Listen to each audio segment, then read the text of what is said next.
حمد و ثنا کے بعد میرے واجب قابل احترام بھائیوں، بزرگوں، دوستوں اور گھر میں بیٹھ کر سننے والی مائیں بہنیں، السلام علیکم ورحمۃ اللہ وبرکاتہ۔ وعلیکم السلام ورحمۃ اللہ وبرکاتہ۔ قرآن مجید اللہ تبارک تعالیٰ کی غالب کتاب، اللہ تعالیٰ ارشاد فرماتا ہے،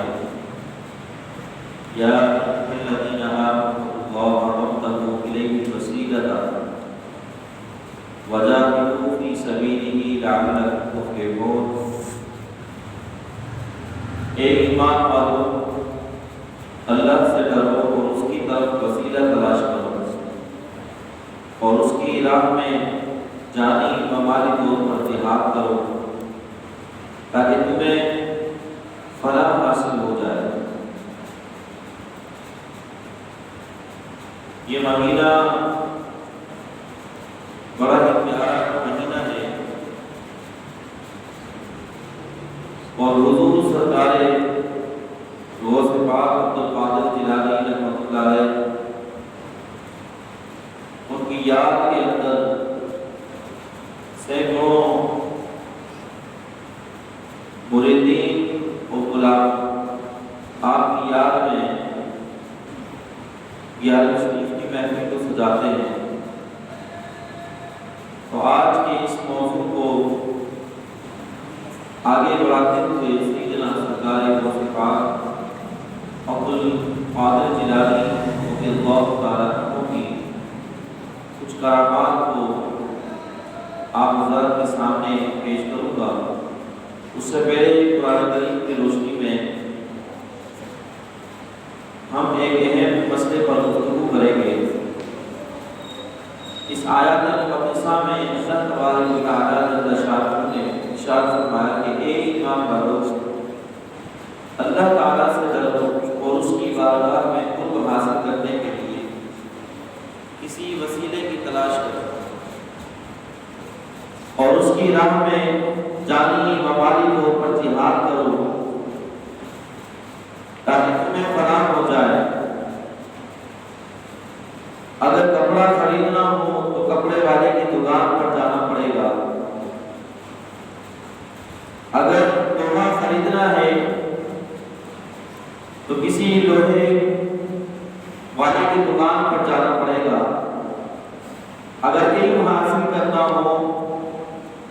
تو کسی عالم کی خدمت میں حاضر ہونا پڑے گا۔ اسی طرح اگر بارگاہ خداوندی میں قرب حاصل کرنا ہو تو کسی اللہ والے کے پاس جانا پڑے گا۔ کسی اللہ والے کے بغیر معرفت خداوندی حاصل نہیں ہو سکتی۔ اسی جگہ پر شاعر کہتا ہے، اللہ اللہ کیے جان سے اللہ نہ ملے، اللہ والے جو اللہ سے ملا دیتے، آقا پہ سر اپنا جھکا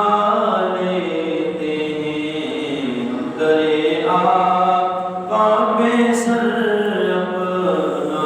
جھکا لیتے ہیں۔ سامعین محترم، اللہ تبارک و تعالیٰ نے ہمیں یہی حکم فرمایا کہ تم میری بارگاہ تک پہنچنے کے لیے کسی وسیلے کی تلاش کرو۔ تو وسیلہ سے مراد مرشد کامل ہے، اور اس آیات مقدسہ کا مفہوم وہابیوں کے مولوی اسماعیل دہلوی نے اپنی کتاب صراط مستقیم میں اس طرح بیان کیا ہے۔ اس آیات کریمہ میں اللہ تبارک و تعالیٰ نے نجات کے واسطے 4 چیزیں، ایمان، تقوی، وسیلہ طلب کرنا اور اس کی راہ میں جہاد کرنا، مقرر فرمائی ہے۔ اہل سلوک اس آیات کو سلوک کی طرف اشارہ سمجھتے ہیں اور وسیلہ مرشد کو جانتے ہیں۔ بس حقیقی نجات کے لیے مجاہدہ سے پہلے مرشد کا ڈھونڈ اور اسی واسطے رہبر کی سوا راستہ پا لینا نہایت نادر اور کامیاب ہے۔ تو حضرات گرامی، شعبہ ایمانیت یہ ہے کہ اللہ تبارک و تعالیٰ کی ذات و صفات، وحی اور رسالت، ملائکہ، قیامت، حشر و نشر، دوزخ و جنت، جزا سزا اور غیبی امور جن کی خبر حضور سید المرسلین رحمت للعالمین صلی اللہ علیہ وسلم نے دی ہے، ان تمام کا ذکر جو ہے، ان تمام کا ذکر جو ہے قرآن کریم کے اندر موجود ہے، اور ان تمام کا زبان سے اقرار کرنا اور دل سے تصدیق کرنا دین حق کا یہ شعبہ سب سے اہم ہے، اور اسی پر پورے دین کی اساس بنیاد ہے۔ اس لیے ایمان پختہ کے بغیر دربار خداوندی میں کوئی عمل قبول نہیں ہوتا۔ جب تک بندے کا ایمان پختہ یقین نہ ہو جائے، اس وقت تک کوئی عمل جو ہے دربار خداوندی کے اندر قبول نہیں ہوتا۔ اور شعبہ اعمال صالحہ دین کا وہ عملی حصہ ہے جس کا تعلق اعضاء اور بدن کے ساتھ معمول ہے۔ اس میں عبادت، معاملات، آداب، معاشرت، ہجرت و جہاد، امر بالمعروف، اور یہاں تک کہ تمام اعمال صالحہ اس کے اندر موجود ہیں۔ یہ شعبہ دین کا طالب ہے، اور یہی اسلام کا عملی نظام ہے، اور ہماری زندگی پر اس شعبے کی حکومت ہے۔ حضور سید العالمین صلی اللہ علیہ وسلم نے جس طرح ایمانیات، اعتقادات اور اعمال صالحہ اور اخلاقیات کے متعلق تعلیم و تقریر فرمائی اور اپنے عمل کا نمونہ پیش کیا ہے، اسی طرح آپ نے اللہ تبارک و تعالیٰ کی محبت اور خشیت، یقین اور توکل، احسان اور اخلاص، ان جیسی روحانی و قلبی کیفیت کے متعلق اللہ کے محبوب نے ہمیں ارشادات بیان فرمائی، اور فرمایا کہ یہ اعمال صالحہ کو اپنے دل سے اور زبان سے اقرار کرنا ہے، اور ان باطنی اعمال اور کیفیات کا نہایت اعلیٰ معیاری نمونہ امت کے لیے چھوڑا ہے۔ دین کے ان 3 شعبوں کا ذکر حدیث نبوی میں اس طرح سے بیان کیا گیا ہے، بخاری شریف میں ہے کہ حضور اکرم صلی اللہ علیہ وسلم اپنے صحابہ کرام میں جلوہ افروز تھے کہ ایک شخص نے حضور نبی کریم صلی اللہ علیہ وسلم کی خدمت میں عرض کرنے لگا، فقال من ایمان، اب یہ یا رسول اللہ صلی اللہ علیہ وسلم ایمان کیا ہے؟ تو حضور سید المرسلین رحمت للعالمین نے ارشاد فرمایا کہ الایمان ان تؤمن باللہ وملائکتہ وبلقائه ورسله ونؤمن بالبعث۔ ایمان یہ ہے کہ اللہ تبارک و تعالیٰ پر اور اس کے فرشتوں پر اور اللہ تبارک و تعالیٰ کی ملاقات پر اور اس کے رسولوں پر اور مرنے کے بعد اٹھنے پر ایمان رکھے۔ تو پھر اس شخص نے عرض کی، یا رسول اللہ صلی اللہ علیہ وسلم، قال الاسلام، کہا کہ یا رسول اللہ اسلام کیا ہے؟ تو آقا جہاں صلی اللہ علیہ وسلم نے ارشاد فرمایا، الاسلام ان تعبد اللہ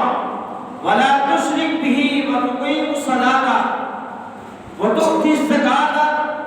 مفروضۃ وتصوم رمضان۔ اسلام یہ ہے کہ تو اللہ کی عبادت کر لے اور اس کا شریک نہ ٹھہرائے، نماز قائم کرے اور زکات ادا کرے اور رمضان کے روزے رکھے۔ تو اس شخص نے عرض کیا یا رسول اللہ صلی اللہ علیہ وسلم بل احسان،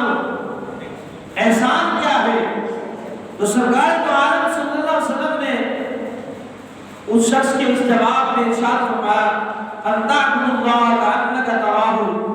فإن لم تکن تراہ فإنہ یراک، کہ تو اللہ تبارک و تعالیٰ کی عبادت اس طرح سے کر گویا کہ اسے تو دیکھ رہا ہے، اگر تو اسے نہیں دیکھ رہا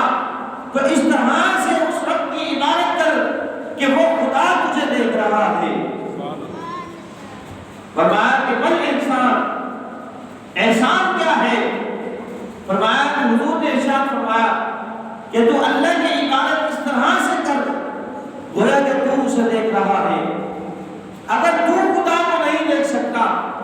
حضور نے فرمایا کہ پھر تو یہ جان کے عبادت کر کہ خدا تجھے عبادت کے اندر دیکھ رہا ہے۔ تو ان سوالات کے بعد وہ شخص چلا گیا اور حضور سید المرسلین رحمۃ اللہ علیہ نے ارشاد فرمایا کہ اے میرے پیارے غلاموں، مجھ سے یہ سوال کرنے والا کوئی آدمی عام نہیں تھا، بلکہ یہ جبریل علیہ السلام تھے جو دین کے متعلق مجھ سے سوال جواب کر رہے تھے۔ اور فرمایا کہ مجھ سے یہ سوال کرنے والا کوئی آدمی نہیں تھا بلکہ یہ ایک فرشتہ تھا۔ فقال هذا جبریل جاء یعلم الناس دینہم، بخاری شریف کے اندر ہے حضور فرماتے ہیں کہ یہ جبریل امی تھے جو لوگوں کا ان کا دین سکھانے کے لیے آئے تھے، جو لوگوں کا دین ان کے سکھانے کے لیے آئے تھے۔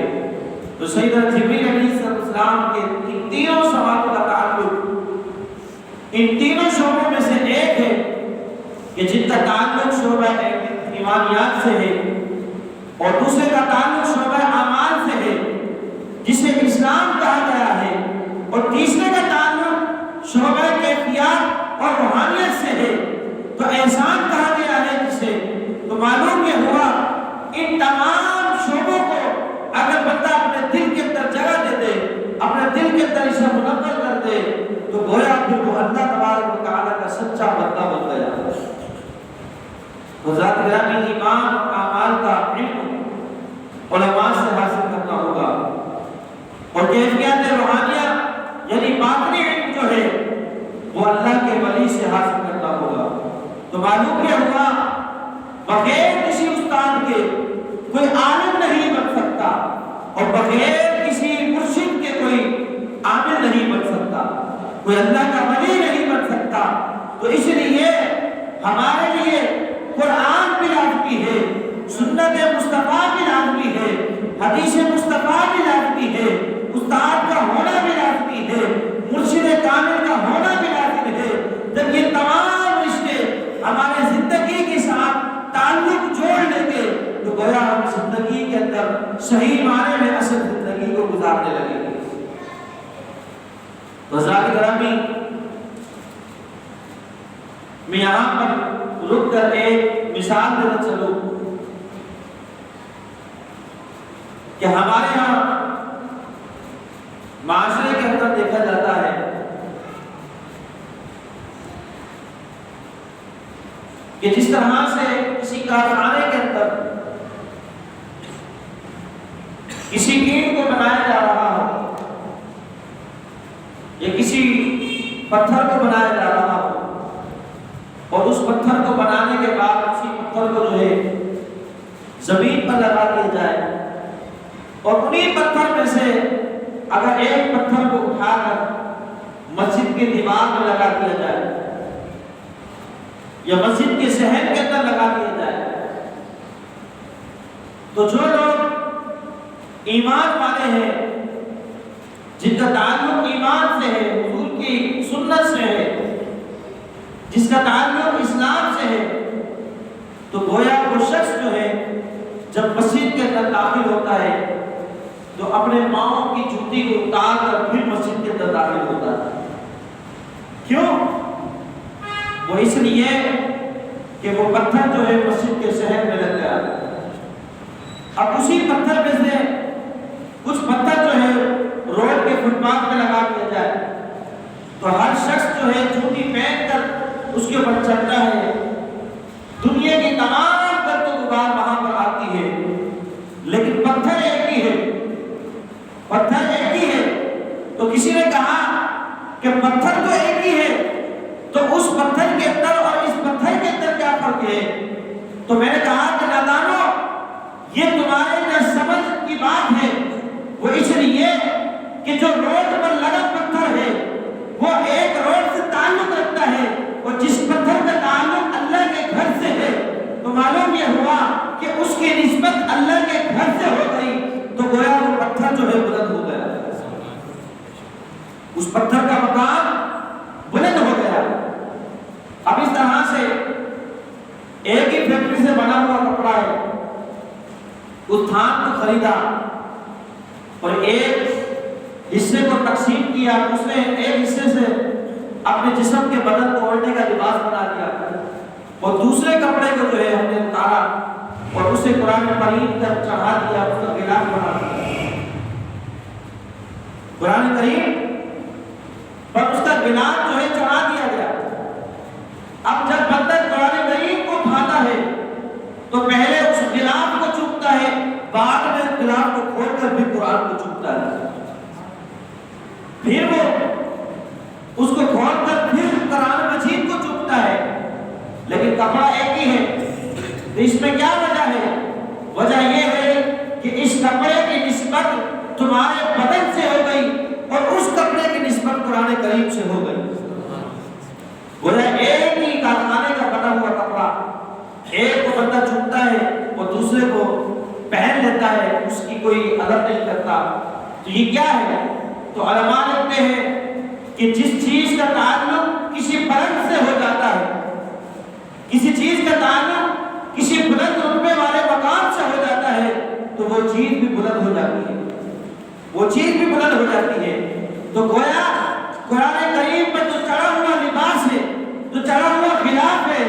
اسے اس لیے چنتے ہیں کہ اس کی نسبت قرآن کریم سے ہو گئی، اس کی نسبت قرآن کریم سے ہو گئی۔ تو معلوم یہ ہوا کہ نسبت بندے کو بلند کر دیتی ہے۔ تو ہم اپنے مرشد کامل سے نسبت اس لیے جوڑتے ہیں کہ روز قیامت اس مرشد کامل کی برکت سے، ان کی نسبت سے اللہ تعالیٰ ہمارے گناہوں کو بھی معاف کر دے گا، ہمارے گناہوں کو بھی معاف کر دے گا۔ تو بندے کو جو ہے نسبت جو ہے بندے کو بلند کر دیتی ہے۔ تو میں عرض کرتا چلوں، اولیاء کرام کی نسبت بھی اس طرح ہے، اولیاء کرام کی نسبت بھی اس طرح ہے، اور اللہ رب العزت نے ارشاد فرمایا قرآن مجید کے اندر کہ تم اعمال صالحہ کرو، اللہ کی بندگی کرو، اپنے دل کے اندر خوف الہی کو پیدا کرو، جب تم خدا سے ڈرنے لگو گے تو تمہارا ہر عمل جو ہے اللہ رب العزت کی بارگاہ کے اندر قبول ہوگا، تمہاری زندگی، تمہارے اعمال صالحہ، تمہاری عبادت و ریاضت، یہ تمام عمل جو ہے اللہ کی بارگاہ کے اندر مقبول ہو جائے گی۔ جب بندے کے دل کے اندر خوف الہی نہ ہو، جب بندے کے دل کے اندر حلال اور حرام کی تمیز نہ ہو، جب بندہ پوری دنیا کے اندر دھوکہ دہی کرتا رہتا ہو، ظلم و ستم کرتا رہتا ہو، یتیموں کا مال نہ حق کھاتا رہتا ہو، تو پھر کیا ہوتا ہے کہ بندے کے چہرے کا نور نکلنے لگ جاتا ہے، بندے کے چہرے کا نور نکلنے لگ جاتا ہے۔ تو اس لیے ہمیں چاہیے کہ ہم نسبتوں کو جوڑ کر رکھیں، اللہ کے محبوب سے نسبت جوڑ لیں، اولیاء کرام سے نسبت جوڑ لیں۔ جب ہماری نسبت بلند رتبے والے مقام سے ہو جائے گی تو پھر ہمارا ہر عمل اللہ کی بارگاہ کے اندر قبول ہو جائے گا، ہمارا ہر عمل اللہ کی بارگاہ کے اندر مقبول و منظور ہو جائے گا۔ اس لیے ہمیں چاہیے کہ ہم بھی اولیاء کرام کی نسبت سے ہم اپنی نسبت کو جوڑ لیں۔ سرکار غوث پاک عبد القادر جیلانی قطب ربانی شہباز علامتانی شیخ سید عبد القادر جیلانی رحمۃ اللہ علیہ غنیت الطالبین میں لکھتے ہیں، بغیر کسی تربیت کے شیخ کامل کے کوئی شخص مناسب سلوک تک نہیں کر سکتا، یعنی کہ بغیر کسی شیخ کے، بغیر کسی مرشد کے بندہ مناسب سلوک طے نہیں کر سکتا۔ آگے چل کر فرماتے ہیں کہ طالب کو اپنے شیخ کی خدمت سے اس وقت تک علیحدہ چاہیے جب تک وہ اصول اللہ یعنی منزل مقصود تک نہ پہنچ جائے، منزل مقصود تک نہ پہنچ جائے۔ لیکن ہمارے یہاں معاشرے کے اندر دیکھا جاتا ہے کہ 6-7 دنوں کے اندر جو ہے لوگوں کو خلافت دی جاتی ہے، اور خلافت اس طرح سے بانٹی جاتی ہے کہ جس طرح سے دکانوں پر ریوڑیاں بڑھتی ہیں، جس طرح سے دکانوں پر ریوڑیاں خریدی جاتی ہیں، تو یہ مقام جو ہے یہ عام انسان کو نہیں مل سکتا، کسی فاسق کو فاجر کو نہیں مل سکتا، کسی بے نمازی کو نہیں مل سکتا۔ آج ہمارے ہاں بھی ایسے پیر موجود ہیں جن کا نماز سے کوئی تعلق نہیں، جن کا سنت مصطفیٰ سے کوئی تعلق نہیں، جن کے کردار کے اندر کس طرح سے حضور کی سنت نظر نہیں آتی ہے، لیکن اپنے آپ کو پیر پکارتے ہیں، ہزاروں مریدین بیٹھے ہوتے ہیں۔ تو یاد رکھیے ایسے پیر کے مریدی کے اندر جانا یہ سمجھ لیجیے کہ جہنم کے گڑھے کے اندر جانا ہے۔ ایسے مرشد کامل کو ڈھونڈیں کہ جن کی ہر ادا سنت مصطفیٰ ہو، جن کی ہر ادا سنت مصطفیٰ ہو، جو قلب کے اندر مصطفیٰ کا نور منور کر دے، تو سمجھ لینا کہ یہ پیر و مرشد ہے، یہ پیر و مرشد ہے۔ ایسے بے نمازی بھی دیکھے ہیں جو پیر ہونے کا دعویٰ کرتے ہیں لیکن نماز نہیں پڑھتے، اور پوچھا جائے کہتے ہیں حضرت کی تو نماز اور ہماری نماز جو ہے تو مدینے میں ہوتی ہے، حضرت تصور میں نماز پڑھتے ہیں، حضرت تصور میں نماز پڑھتے ہیں۔ تو ایسے پیر و مرشد کے چاہنے والوں سے یہ اپیل کرتا ہوں کہ خدایا ایسے لوگوں کے نقش قدم پر نہ چلے کہ جو آپ کو جنت کے بجائے جہنم میں لے جائے، ایسے پیر و مرشد کی بارگاہ میں جائے کہ جن کا تعلق سنت مصطفیٰ سے ہو، جن کی سنت کے مطابق داڑھی مبارکہ ہو، جن کے کردار سنت کے مطابق ہو، جن کا ہر لمحہ خوف خدا کے اندر گزرتا ہوا نظر آئے۔ ہمیں چاہیے کہ ہم اپنے کردار کو بھی سنبھالیں اور اس جگہ پر جا کر پہنچے کہ جس جگہ پر ہم صحیح معنی میں اللہ اس کے رسول کے ولی ملتے ہیں، صحیح معنی میں ولی کامل ملتے ہیں۔ اور یہ یاد رکھیے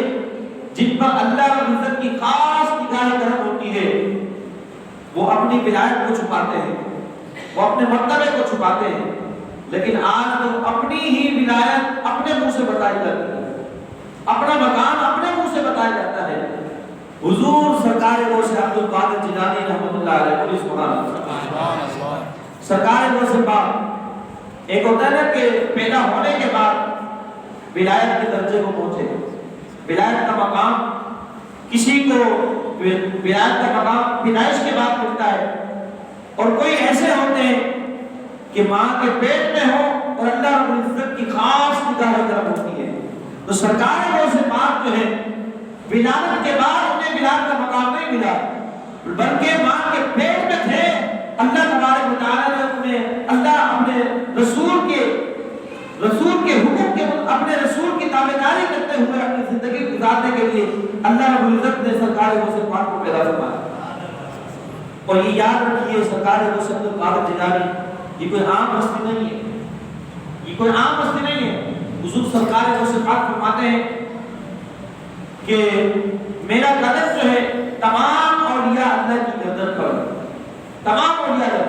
اور حضور سرکار غوث پاک عبد القادر جیلانی رضی اللہ تعالیٰ بچپن ہی کے زمانے کا دور ہے، بچپن کے زمانے کا دور ہے، باہر بچے کھیلتے ہیں تو اکثر آپ نے دیکھا ہوگا کہ بچپن کے زمانے کے اندر لوگ بیل کو جو ہے بیل کو جانوروں کو گھمانے نکلتے ہیں، تو اکثر بچے ساتھ میں ہوتے ہیں، کوئی دھوپ کھینچتا ہے، کوئی کیا کرتا ہے، کوئی کیا کرتا ہے، تو یہ معاملہ جو ہے ہر بچہ کرتا ہے۔ تو باہر ایک جانور کو بچے گھما رہے تھے تو تمام کوئی دودھ کھینچ رہا ہے، کوئی کیا کر رہا ہے، تو سرکار غوث پاک عبد القادر جیلانی رضی اللہ تعالیٰ انہوں نے بھی دودھ کو کھینچا، تو وہ جانور مڑ کر زبان حال سے کہنے لگا اے عبد القادر تجھے تو اللہ رب العزت نے اس کام کے لیے پیدا نہیں کیا ہے، اس کام کے لیے تجھے تو پیدا نہیں۔ اب جب بچپن کے زمانے میں یہ معاملہ دیکھا بڑے تعجب کے ساتھ حیران ہو کر دوڑ پڑے، جب حیران ہو کے تھوڑے اپنے مکان کی چھت پر چڑھے، جیسے ہی چھت پر چلتے ہیں تو کیا دیکھتے ہیں کانوں کے اندر جو ہے حرم کعبہ کی آواز آ رہی ہے، اور جب نظریں اٹھا کر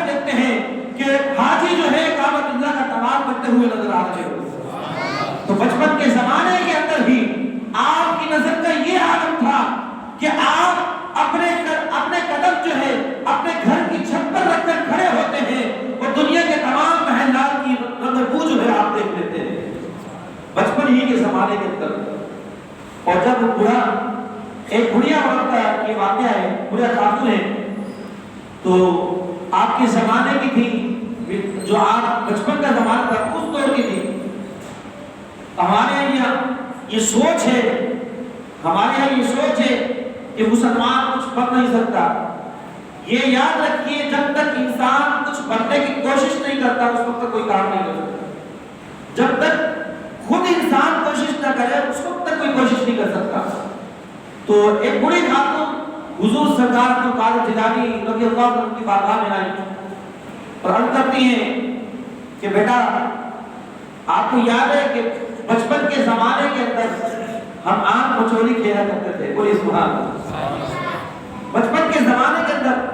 ہم آنکھ مچولی کھیلا کرتے تھے اور جتنے بھی لوگ چھپتے تھے بچے آپ ان تمام کو ڈھونڈ لیا کرتے تھے. آپ ان تمام بچوں کو ڈھونڈ لیا کرتے تھے. لیکن جب آپ کا وقت آتا تھا تو آپ ایسے چھپتے تھے کبھی نظر ہی نہیں آتے تھے. بولے سبحان اللہ. سب 11ویں شریف کے ماننے والے بیٹھے تھے. بولے نماز سے بولے سرکار غوث پاک کے ماننے والے بیٹھے. بولے نماز سے بولے. بتاتی ہے آپ فرماتی ہیں کہ جب آپ چھپتے تھے تو کوئی بچہ ڈھونڈ نہیں سکتا تھا. آپ چلے کہاں جاتے تھے؟ تو سنیے سرکار غوث پاک کیا فرماتے ہیں. سرکار غوث پاک عبد القادر جیلانی رضی اللہ عنہ فرماتے ہیں کہ اے بڑی خاتون تو مجھ سے پوچھتی ہے کہ میں کہاں چھپ جاتا تھا. ارے میں تو چاند کے اندر چھپ جاتا تھا. میں تو چاند کے اندر چھپ جاتا تھا. اب وہ بڑی خاتون جو ہے جب اس معاملے کو سنتی ہیں تو وہ مذاق سمجھنے لگتی ہے. اب وہ کہتی ہے کہ اے عبد القادر کیا تو اب بھی چھپ سکتا ہے؟ کہ تو اب بھی چھپ سکتا ہے چاند کے اندر؟ اب بھی چھپ سکتا ہے؟ ارے جس کا زمانہ پیدائش کا یہ عالم ہے کہ چاند میں چھپ جائے, جن کے ولادت جو بچپن کے زمانے کے اندر جن کا مقام یہ ہے, جب وہ ان کی جوانی گزری ہوگی, بڑھاپا گزرا ہوگا, تو بتائیں ان کی ولایت کا مقام کیا ہوگا, ان کا مقام کیا ہوگا. تو سنیے سرکار غوث پاک کیا فرماتے ہیں. سرکار غوث پاک عبد القادر جیلانی رضی اللہ عنہ فرماتے ہیں اے بڑی خاتون پہلے تو بچپن کا زمانہ تھا, میں چاند میں چھپ جاتا تھا, لیکن اب وقت اس